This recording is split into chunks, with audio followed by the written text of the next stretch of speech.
Nos cuenta Luis Pérez de Hacha que bueno, que esto se fue haciendo y tejiendo a través de un sistema de complicidades.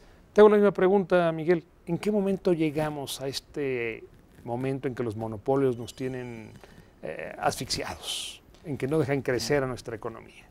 Pues mira, yo creo que hay que remontarnos a la historia, ¿no? O sea, ¿de dónde venimos? Venimos de un país que estaba controlada la economía por el Estado. Prácticamente vivíamos con monopolios estatales en todas las ramas. Bueno, hasta el Estado era dueño de los cines, ¿no? O sea, era la compañía de operadora de teatros, era del Estado, era del gobierno, ¿no? Y tenía el Estado ramificaciones en todos los sectores.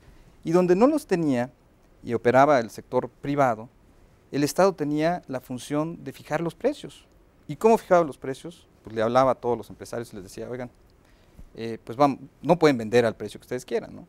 Sino que tienen que venirse conmigo, nos reunimos todos, los competidores, fíjate, los reunía y les decía, bueno, ¿cuánto quieren vender las galletas? No, pues en 10 pesos.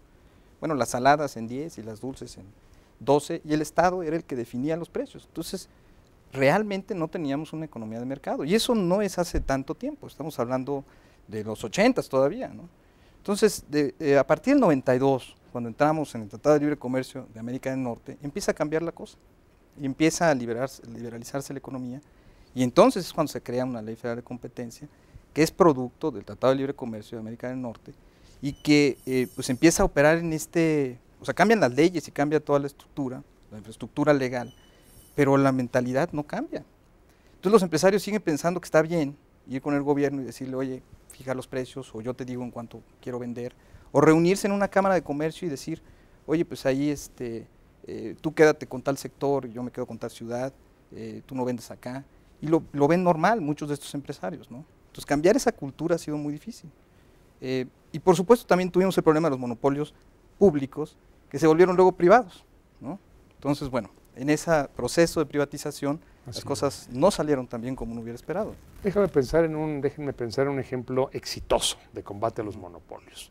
Cuando éramos niños, creo que a todos nos tocó el monopolio de los cines. Eran cines sórdidos, horripilantes. Ir al baño era... Yo jamás habría ido al baño solo y siempre iba mi padre conmigo. Era un lugar asqueroso. Cuando se acaba con este monopolio y empiezan a entrar nuevos cines, pues empiezan con nuevas ofertas por aquí, nuevas ofertas por acá. A mí me gusta ese ejemplo. ¿Qué tendríamos que hacer, Luis, para repetir ese ejemplo en todas las grandes compañías de este país?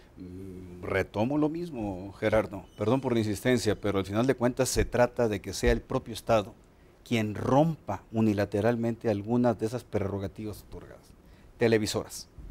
Es un tema que se ha venido ventilando bajo la modalidad de que simple y sencillamente se den más concesiones a otras empresas que puedan operar esos servicios. Ahora, hay una pregunta. El caso de las cementeras, que se abra la frontera a la importación de cemento. Así es de lineal esto, de llanos.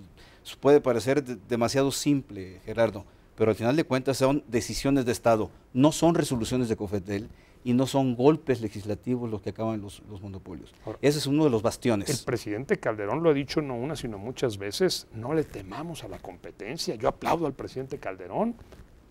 ¿Qué falla? Vamos, tú eres uno de los 5 consejeros del órgano más importante al combate contra los monopolios. ¿Qué falla? Porque cuando oigo yo a Luis, digo, qué sencillo, pues que el gobierno diga esto, ¿es tan fácil? No, por supuesto, no es nada fácil, ¿no? Como te decía, venimos contra una cultura de muchos años y que apenas tenemos 17 años con la Comisión Federal de Competencia, desarrollando un derecho a la competencia que es muy joven todavía, ¿no? Como platicamos la vez pasada, Estados Unidos lleva 100 años con esto, Europa lleva 50, 60 años con esto. Entonces, yo creo que poco a poco, tampoco vamos a cambiar todo de un solo golpe. Ahora, sí hay que meter el acelerador. ¿Qué es lo que hace falta? Pues primero, como dice la Constitución, perseguir eficazmente las prácticas monopólicas, sancionar cuando se esté violando la ley. La Comisión Federal de Competencia es un órgano relativamente pequeño, somos 160 funcionarios, tenemos un presupuesto pequeño comparado con otros reguladores, y pues bueno, sí necesitamos pues mayor presupuesto y mayor personal para poder atacar todos los problemas que están suscitándose, ¿no?, en el país y atenderlos.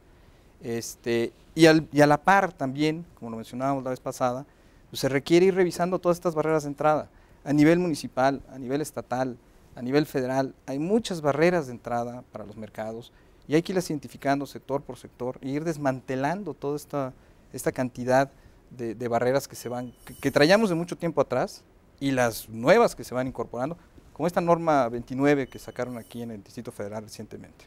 No sé si han escuchado de ella, pero es una norma que va a prohibir a las tiendas de conveniencia, a las tiendas de autoservicio, establecerse cerca de donde hay un mercado, ¿no? Entonces, donde hay un mercado, no va a poder haber un súper, no va a poder haber una tienda de conveniencias que todos conocemos.